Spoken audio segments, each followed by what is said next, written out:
Hello everyone, welcome to my channel. আশা করছি তোমরা সকলেই খুব ভালো আছো। চলো আজ শুরু করা যাক। দেখতেই পাচ্ছ ব্যাঙ্গল সেলারের এমসিকিউ। আমরা যে পোমটা পড়েছিলাম ক্লাস 11-এর, ব্যাঙ্গল সেলার একজন কাঁচের চুড়ি বিক্রেতার মানে যে মেলায় পরিভ্রমণ করতে যান, তার কাঁচের চুড়িগুলো শাইনি লোডসগুলোকে বিক্রি করার জন্য সেই কবিতাটির ওপরে এমসিকিউগুলো দেখে নিই। ঠিক আছে, প্রথম প্রশ্নটা হচ্ছে the poem the bangle seller is written by, অর্থাৎ এই যে বেঙ্গল সেলার এটি কোন কবির লেখা। ঠিক আছে, উত্তরটা হচ্ছে সরোজিনী নাইডু, অলরেডি জানো। তারপরেটা দেখি কি আছে। Sarojini Naidu was born in Hyderabad, এটা অলরেডি আমরা সকলেই জানি, পড়েছি কবিতাতে। The bangle seller is a poem speaking of, এই যে বেঙ্গল সেলারের যে আমরা এটা পড়ছি, এই কবিতাটি যার কথা বলা হয়েছে বা মেনলি কবিতাটি যার উপর ফোকাস করা হয়েছে সেটি কি, যার সম্পর্কে একভাবে কথা বলা হয়েছে, সেটা হচ্ছে ব্যাঙ্গলস, অবশ্যই সেটাও হবে। B, women's association with bangles, অর্থাৎ চুড়ি নিয়ে যে নারীদের যে কার্যকলাপ বা তাদের যে স্ট্যাটাস বা তারা কোন পর্যায়ে চুড়ি ব্যবহার করছে, কেমন চুড়ি ব্যবহার করছে, এই জিনিসগুলো। সি বলছে বোথ এ অ্যান্ড বি, আর ডি বলছে নান অফ দিস। দেখো এই কবিতাটা কিন্তু এই যে ব্যাঙ্গলস নিয়েও, আবার সঙ্গে ব্যাঙ্গলসটা কারা ব্যবহার করছে, কীভাবে ব্যবহার করছে সেটা নিয়ে হচ্ছে, অর্থাৎ ওমেন্স। তাহলে এখানে হবে C, both A and B. Number 4, the bangles are made of, bangles অর্থাৎ এই চুড়িগুলি কী দিয়ে তৈরি ছিল। ঠিক আছে, সেটি ছিল glass. The bangle sellers travel to sell their bangles at, অর্থাৎ চুড়ি বিক্রেতারা তাদের চুড়ি বিক্রি করতে গিয়ে মানে কোথায় তাদের মানে গিয়েছিলেন, এবং তারপরে এই চুড়ি বিক্রি করার সেই সমস্ত কথাবার্তাগুলো তিনি বলেছিলেন, সেটা হবে মেলা, আর টেম্পল ফেয়ার। ঠিক আছে, মন্দিরের মেলা, প্রথম স্ট্যান্ডাতেই পেয়ে যাবে। The descriptive words use to depict the bangles are, অর্থাৎ এখানে বলতে চেয়েছে যে চুড়ির এই যে চুড়িগুলো চিত্রায়ন করতে বা চুড়িগুলোকে ব্যাখ্যা করতে যে বর্ণনাগুলো দেওয়া হয়েছে, যে শব্দগুলো কী কী। প্রথমটা দেখো বলছে হেভি মানে ভারী, অ্যান্ড ডাল মানে নিস্তেজ, এটা কখনোই হবে না। ডেলিকেট মানে সূক্ষ্ম, ব্রাইট মানে উজ্জ্বল, অ্যান্ড রেইনবো টিন্টেড রংধনুর আভা। দেখো যদি চোখ বন্ধ করেও লাইনগুলো মনে করো তাহলে কিন্তু দেখবে বিয়েরটা কিন্তু কারেক্ট, কারণ আমরা প্রথম স্ট্যান্ডাতেই দেখেছি delicate, bright and rainbow tinted circle লেখা আছে, তাহলে বিয়েরটা হবে। 7 নম্বর বলছে the bangles are considered to be tokens of, অর্থাৎ কি বলতে চেয়েছে বলো তো, বলতে চেয়েছে যে চুরির টোকেন হিসেবে বিবেচিত হয়েছিল, অর্থাৎ কনসিডার মানে ধরে রাখা হয়েছিল, কিসের জন্য। দেখো এই যে টোকেন শব্দটা যে লাইনটায় আছে একদম নিশ্চিন্তে দেখে ফেলবে রেডিয়েন্ট লাইফ শব্দটা আছে, তাহলে নিশ্চিন্তে লিখে দেবে হ্যাপি অ্যান্ড রেডিয়েন্ট লাইফ। তারপরে বলেছে the word lustrous means, word lustrous মানে হচ্ছে উজ্জ্বল। এই উজ্জ্বল শব্দটির অর্থ কী, ইংলিশে যদি আর একটা শব্দ বোঝাতে হয় তখন কি লিখতে হবে। হ্যাভিং আ গ্লো অর্থাৎ একটি আভা, লেচারাস মানে কুৎসিত, উইদাউট অ্যানি গ্লো মানে কোনো আভা ছাড়া, আর লাভিং মানে হচ্ছে কি ভালোবাসাময়। ঠিক আছে, তাহলে এখানে হবে হ্যাভিং আ গ্লো, আমরা যেটা অলরেডি কবিতাতে পড়েছি। লাস্ট্রাস মানে হচ্ছে উজ্জ্বল, হ্যাভিং আ গ্লো মানেও কিন্তু আভা, উজ্জ্বল আভা। Some are meet for a maiden's wrist, the word meet means, অর্থাৎ মেয়েদের কবজির জন্য কিছু আছে। এই যে মেয়েদের কবজির জন্য যে সমস্ত চুড়িগুলোর কথা এখানে বলা হয়েছে, এখানে এই যে মিট শব্দের অর্থ কী, অর্থাৎ এই যে কবজির জন্য যেগুলো ব্যবহৃত হয়, অর্থাৎ তার হাতের এই কবজিটায় যেটা ব্যবহার হয়।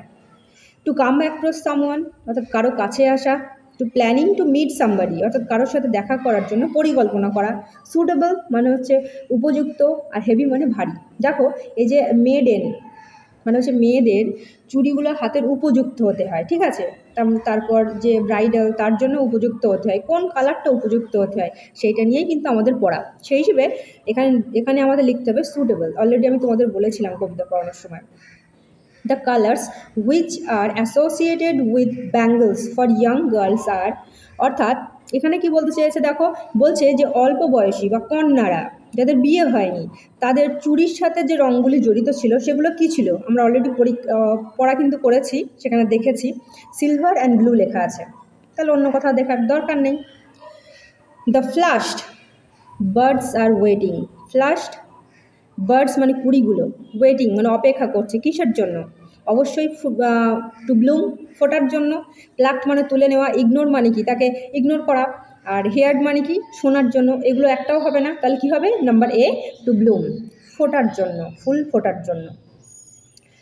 The girls are compared with birds to highlight, অর্থাৎ এই যে মেয়েদের যে কুড়ির সাথে তুলনা করা হয়েছে, ঠিক আছে, বার্ডস মানে হচ্ছে কুড়ি, এই কুড়ির সঙ্গে তুলনা করা হয়েছে, এটাকে হাইলাইট করা হয়েছে কী হিসেবে, number A the beautiful smell of flower মানে ফুলের সুন্দর গন্ধের জন্য, the young girls who are not fully grown up সেই সমস্ত অল্পবয়সী মেয়েরা যারা এখনও পুরোপুরি বড় হয়নি, বা যাকে বাংলায় বলা যায় যারা বিয়ের জন্য উপযুক্ত হয়নি। এটা দেখো the pink chicks of girls, যে সমস্ত মেয়েদের গোলাপি গাল আছে, the pink bangles of girls, এবং কিছু মেয়েদের যাদের গোলাপি চুড়ি আছে। এখানে কিন্তু আমরা বইয়ে পড়েছি যে বার্ডসের সঙ্গে তুলনা করা হয়েছে বা মেটাফোর ইউজ করা হয়েছে এই বার্ডস শব্দটা বলে, যে মেয়েরা যারা এখনও বিয়ের জন্য উপযুক্ত হয়নি, ঠিক আছে, তার মানে এখানে হবে number B the young girls who are not fully grown up. 13 দেখো দ্য নিউ বর্ন লিভস আর মানে হচ্ছে নতুন যে সমস্ত জন্মানো পাতা, সেগুলোর সঙ্গে কিসের তাহলে আমরা কি বুঝবো, সেগুলো কি, সেগুলো হবে মানে ফ্রেশ মানে তাজা বা তাজা, ট্রান্সপারেন্ট মানে হচ্ছে স্বচ্ছ, ক্লিন মানে পরিষ্কার, আর ফুল অফ ডাস্ট মানে ধুলোই ভরা। ভালো করে খেয়াল করে দেখো, নতুন জন্মানো পাতা কিন্তু তাজাও হয় পরিষ্কারও হয়, কিন্তু দেখো ফ্রেশ আর ক্লিন এ এবং সি ট্রান্সপারেন্ট শব্দটার মধ্যেই লুকিয়ে থাকে স্বচ্ছ, তাহলে এখানে আনসারটা হবে ট্রান্সপারেন্ট।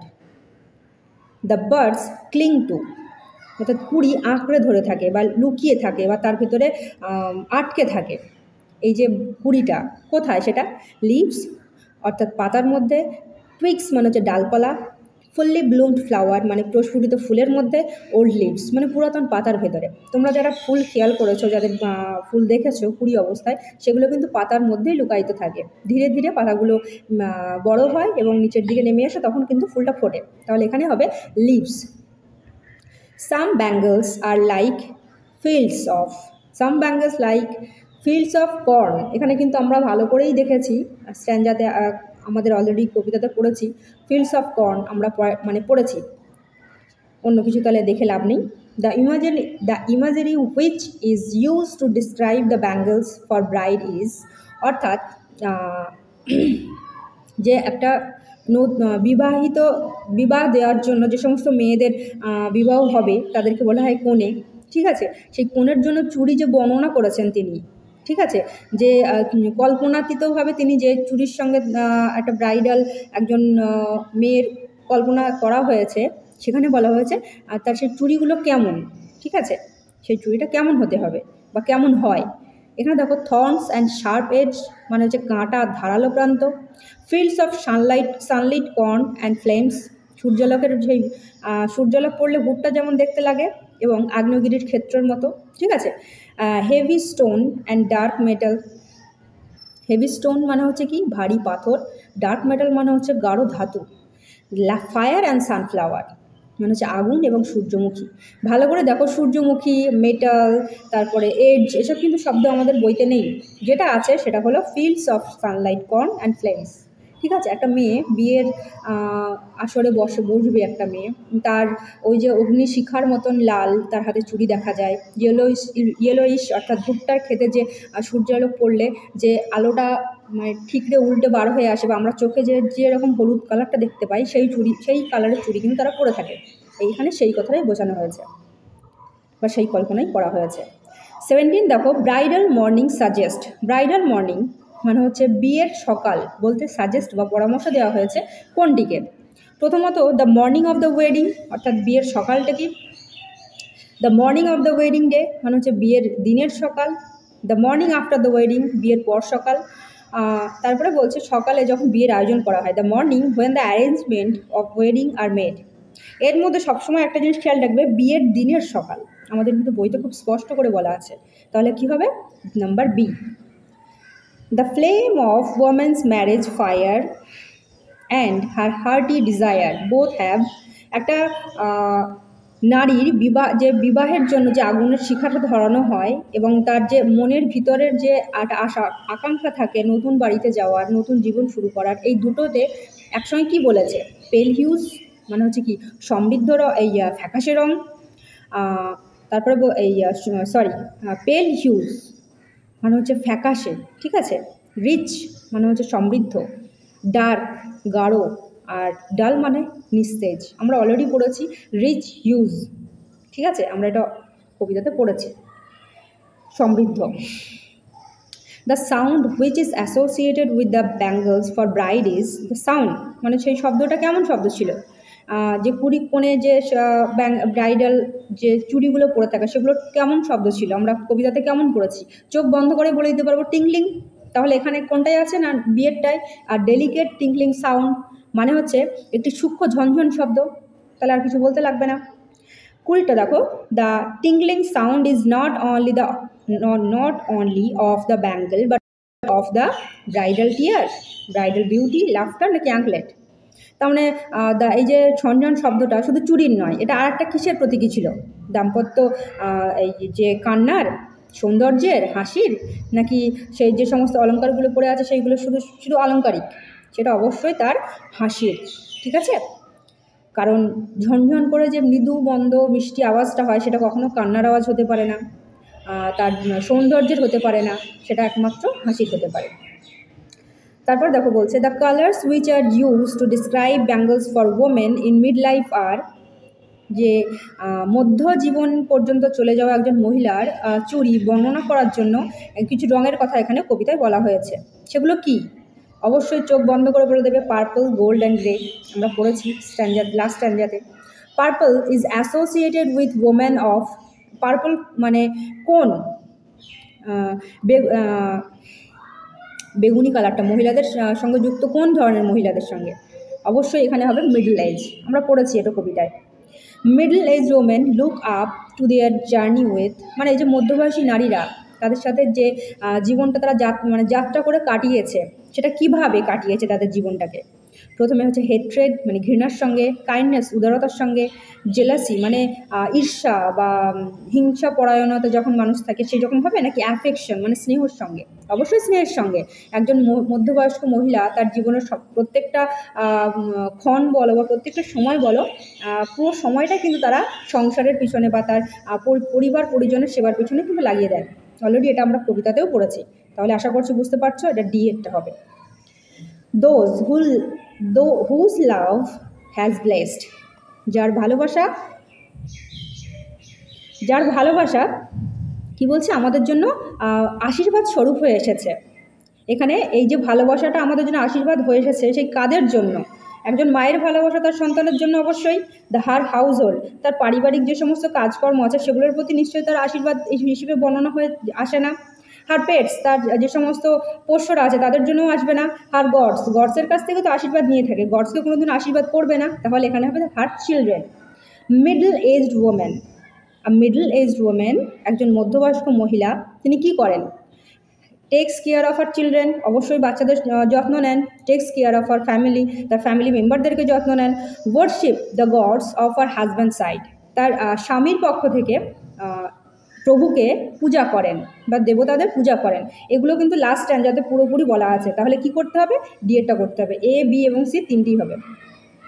দ্য ফ্রুটফুল প্রাইড, ফলদায়ক অহংকার, অফ আ ওয়ামেন ডিনোটস, বা একজন মহিলার ফলদায়ক অহংকার বলতে কি বোঝাচ্ছে? আমরা কবিতার লাস্ট স্ট্যান্ডাতে দেখেছি যে তিনি কি করেন না, তার দায়িত্বগুলোকে তিনি গর্বের সঙ্গে পালন করে যান, কোনো রকম তাতে খামতি রাখেন না। তাহলে এখানে কিন্তু যে কটা আছে, যে প্রথমটা ধরো pride of buying fruits in good price, মানে হচ্ছে কি ভালো দামে ফল কেনার অহংকার তার মধ্যে? না, এটা কখনোই হতে পারে না। Something like she had a lot of fruits, মানে তার কাছে অনেকগুলো ফল আছে সেজন্য, এটাও হতে পারে না। ডিএটা দেখো, pride of buying the king of fruits, অর্থাৎ ফলের রাজা কেনার অহংকার, এটাও হতে পারে না। তাহলে হতে পারে শুধুমাত্র সিয়েরটা, সেটা হচ্ছে sense of fulfilment of her responsibilities, অর্থাৎ তার যে দায়িত্ব সেটা পালনের তার মধ্যে অনুভূতি থাকে। তখনই তাকে ফলদায়ক অহংকারী বলা হয়ে থাকে, বা অহংকারটা তার ভেতরে এই বিষয়ে থাকে যে আমি অহংকারের সঙ্গে বা আমি গর্বের সঙ্গে বলতে পারি আমি আমার সংসারের সমস্ত কাজকর্ম করি, আমার পরিবারের মানুষদেরকে সমস্ত রকম সেবা করি, আমার স্বামীর পক্ষ থেকে দেবতাকে পূজা করি। তাহলে বুঝতে পেরেছ? চলো 27টা দেখে নিই। The qualities which are associated with women mid life in the poem are, বলতে চাইছে যে কবিতায় নারীর মধ্যজীবনের একটা মিডল এজ পার করা একজন নারীর বা একজন মহিলার সাথে যে গুণগুলো জড়িত আছে, লাস্ট স্ট্যান্ডায় কিন্তু বারবার পড়িয়েছি এবং বারবার বলেছি এটা কিন্তু খুবই মানে কমন একটা জিনিস এবং এটা পরীক্ষার সম্ভাবনা অনেক বেশি। সেটা হচ্ছে উইকনেস অ্যান্ড ফ্রেইলটি, অর্থাৎ দুর্বলতা কখনোই হতে পারে না। সেটা দেখো বিটারনেস মানে তিক্ততা, রিগ্রেট মানে অনুশোচনা, মানে কি সে সবসময় বিটারনেস বা তিক্ততা অনুভব করে আর এটা ভাবে যে কেন করলাম এত কষ্ট, এরকম ভাবে, এটাও সম্ভব নয়। Stalled through and drew and trapped suffering, অর্থাৎ চিন্তা স্থগিত এবং যন্ত্রণা আটকে রেখে দিয়ে, না সেটা হতে পারে না। একমাত্র বিয়েরটা হতে পারে। লাভ মানে ভালোবাসা, নার্চারিং মানে হচ্ছে লালন পালন, অ্যান্ড ডিভোশন মানে হচ্ছে ভক্তি। তাহলে আশা করছি এটা অলরেডি লাস্ট স্ট্যান্ডায় পড়েছো এবং ভালো করে বুঝতেও পারবে। 28 the poem is narrated by, পোয়েমটা রিটেন বাই সরোজিনী নাইডু, কিন্তু ন্যারেট কে করেছে? কবিতাটা যখন আমরা পড়েছি আমরা দেখেছি ওই যে বেঙ্গল সেলার তিনি কিন্তু তার মুখে চুড়িগুলির বর্ণনা কোন বয়সী মহিলা, সে কন্যা হোক, একজন নতুন সদ্য বিবাহিতা নারী হোক, বা বিবাহের জন্য প্রস্তুত হওয়া নারী হোক, বা একজন মধ্যবয়স্ক মহিলা হোক, কোন নারী কীভাবে কোন চুড়ি পরতে পারে, কতটা কি লাগবে বা কেমন উজ্জ্বল হবে, সেটা কিন্তু তিনি খুব সুন্দর বর্ণনা করেছেন। তাহলে স্পষ্টই বোঝা যাচ্ছে এখানে দ্য বেঙ্গল সেলার্স, সিএরটা। ব্যাঙ্গলস আর অ্যাভেলেবল, অর্থাৎ ব্যাঙ্গলসগুলো অর্থাৎ যে চুড়িগুলো পাওয়া যায় কীরকম? ইন সেভারাল কালার্স, কয়েকটি রঙে। ইন সেভারাল সাইজ মানে হচ্ছে বিভিন্ন আকারে। অফ ডিফারেন্ট ব্রাইটনেস মানে বিভিন্ন উজ্জ্বলতার। অল অফ অ্যাবভ, অবশ্যই আমরা অলরেডি পড়েছি ফার্স্ট স্ট্যান্ডাতেই কিন্তু আছে কালার, সাইজ, ব্রাইটনেস সবকটাই হবে। The overall tone of the poem is মানে হচ্ছে কি পুরো কবিতার যে টোনটা ছিল, ঠিক আছে, যে সুর, সেই সুরটা কেমন ছিল? গ্লুমি মানে বিষাদময়, অ্যান্ড সরোফুল কখনোই হবে না। সেলিব্রেটরি উদযাপনকারী, অ্যান্ড জয়ফুল অবশ্যই এটাই হবে, কারণ কবিতাটির মধ্যে দিয়ে কিন্তু প্রত্যেকটা মেয়ের মুখে বা কন্যা বলো, ওয়াইফ বলো, বা মিডল এজ ওমেন বলো অর্থাৎ মা বলো, প্রত্যেকের মুখ কিন্তু হাসি ফোটানো হয়েছে এবং তাদের জীবনটাকে দীপ্তিময় করার চেষ্টা করা হয়েছে। তাহলে এখানে আমরা কিন্তু চোখ বন্ধ করে বলতে পারি বিয়েরটা হবে। তারপর দেখো ক্রিটিক্যাল আছে, ওটা অসম্ভব। সিরিয়াস আছে, ওটাও অসম্ভব। তাহলে এখানে কিন্তু বিয়েরটা। 31 the primary function of bangles in the poem is, অর্থাৎ এই যে কবিতার যে চুড়িগুলি আছে অর্থাৎ কাঁচের চুড়িগুলি আছে, এগুলোর প্রাথমিক যে কাজ, প্রাইমারি মানে হচ্ছে তোমার প্রাথমিক, ফাংশন মানে হচ্ছে কাজ। তাহলে প্রাথমিক কাজটা কি? অ্যাজ এ রিলিজিয়াস সিম্বল, ধর্মীয় প্রতীক, না অসম্ভব। As adornments for women at different life stages, একটা অ্যাবজর্মেন্ট হবে, দুটো হবে না, একটা কেটে দেবে, ঠিক আছে, যখন লিখবে তোমরা। তাহলে অলঙ্করণ হিসেবে বিভিন্ন জীবনের পর্যায়ে মহিলাদের জন্য, এটা অবশ্যই, কারণ প্রত্যেকটা মেয়ে এক এক রকম কালারের চুড়ি পরবে এক একটা এজে গিয়ে, এবং তার বর্ণনা হবে আলাদা রকম। এটাই স্বাভাবিক, এটাই আমাদের কবিতার কিন্তু মূল পয়েন্ট, বা এটাই আমাদের সাধারণ কথা। As a form of currency, মুদ্রার ফর্ম হিসেবে সেটাও কখনো নয়, বা as a toys for children, বাচ্চাদের খেলনা হিসেবেও চুড়ি কখনোই নয়। তাহলে বিয়েরটা আনসার হবে। 32 the colour associated with bangles for young girls, মানে হচ্ছে সেই তোমার রঙটা, ঠিক আছে, অল্প বয়সী মেয়েদের জন্য বা কন্যাদের জন্য চুড়ির সাথে যুক্ত আছে, কিন্তু সেই রঙটার কথা এখানে বলা হয়নি। বলছে which is not mention in the poem, অর্থাৎ কবিতাতেই আমাদের বলা হয়নি সেই কালারটা কী ছিল। অবশ্যই পিঙ্ক, ব্লু, সিলভার, গ্রিন কিন্তু আমাদের কবিতায় আছে, তাহলে নেই পিঙ্কটা, তাহলে এখানে পিঙ্ক হবে। The poem mentions women who have cradle fair sons, অর্থাৎ বলতে চাইছে কবিতায় এমন মহিলাদের উল্লেখ করা হয়েছে, কিছু কিছু মহিলা যারা বলছে ক্র্যাডেলড মানে লালন পালন করেছে, ফেয়ার সন্স মানে তাদের ফর্সা ছেলেদের, বা বলা যায় তাদের সন্তানদের লালন পালন করেছে, এমন মহিলাদের কিন্তু আলোচনা করা হয়েছে বা নির্দেশনা দেওয়া হয়েছে। This suggest the bangles might present, মানে এইটা কি রিপ্রেজেন্ট করেছে এই যে লাইনটার মাধ্যমে দিয়ে, যে ক্র্যাডল ফেয়ার সন্স অ্যাচিভমেন্ট মানে অর্জন ইন দ্য ওয়ার্ক প্লেস, না কখনোই হতে পারে না, ওয়ার্ক প্লেস তার ঘরটা অবশ্যই নয়। বা বাচ্চাকে মানুষ করা কোনোদিনও ওয়ার্ক প্লেসে হতে পারে না।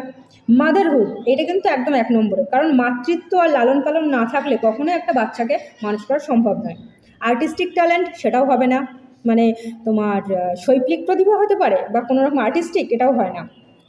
ওয়েলথ অ্যান্ড সোশ্যাল স্ট্যাটাস, এটাও হবে না। সম্পদ এবং সামাজিক অবস্থান বুঝে বাচ্চাকে মানুষ করা, সেটাও সম্ভব না। তাহলে মাতৃত্ব এবং লালন পালন করার ক্ষমতার অধিকারিণী হতে হবে, তবেই বাচ্চা মানুষ করতে পারবে। সেটাই কিন্তু এখানে বলেছে যে ক্র্যাডেলড মানে লালন পালন করে তাদেরকে বড় করেছে তার ফর্সা সন্তানদের। তাহলে মাদারহুড অ্যান্ড নার্চারিং। দেখো তারপর এটা দেখো, the poem celebrates the Indian. এই যে কবিতাটা মানে একটা উদযাপন করেছে। সেলিব্রেট মানে হচ্ছে কি, উদযাপন করা। ট্র্যাডিশন ঐতিহ্য, কালচার মানে সংস্কৃতি, কাস্টম মানে রীতি, অল অফ অ্যাবভ। অবশ্যই এখানে ঐতিহ্য, সংস্কৃতি, রীতি নীতি সমস্ত কিছু সম্পর্কে বলা হয়েছে। Fill in the blanks. Dash will buy the rainbow tinted circles. এটা কিন্তু কবিতার প্রথম থেকেই পড়েছি, আর আমরা জানি এটা হবে ওমেন।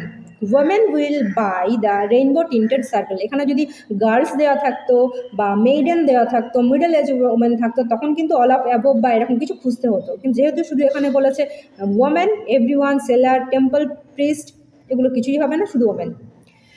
বলছে with each purchase. With each purchase মানে হচ্ছে প্রতিটি ক্রয়ের সঙ্গে বা প্রতিটি জিনিস কেনার সঙ্গে piece of dash is acquired মানে একটা জিনিস অর্জন করে বা একটা জিনিস অনুধাবন করে। সেটা কি? শাইনিং লোড তো হবেই না। শাইনিং লোড হয় এখানে হওয়া সম্ভব। শাইনিং লোড মানে হচ্ছে উজ্জ্বল রঙের কোনোটা বোঝা, সেটা হবে না। রেইনবো টিন্টেড সার্কেল মানে হচ্ছে রামধনুর যে আভাময় যে বৃত্তাকার অংশগুলো। লাস্ট্রাস টোকেন মানে হচ্ছে উজ্জ্বল token, both B and C. তাহলে শাইনিং লোডসটা বাদ দিয়ে দুটো হবে, বি আর সি, তাহলে ডি এরটা হবে। Flushed like the birds suggest dash colour. Flushed মানেই কিন্তু বলেছিলাম রেড, বারবার তোমাদেরকে নক করেছে, এটা ভালো করে খেয়াল করবে, পরীক্ষা আসার মতো আনসার।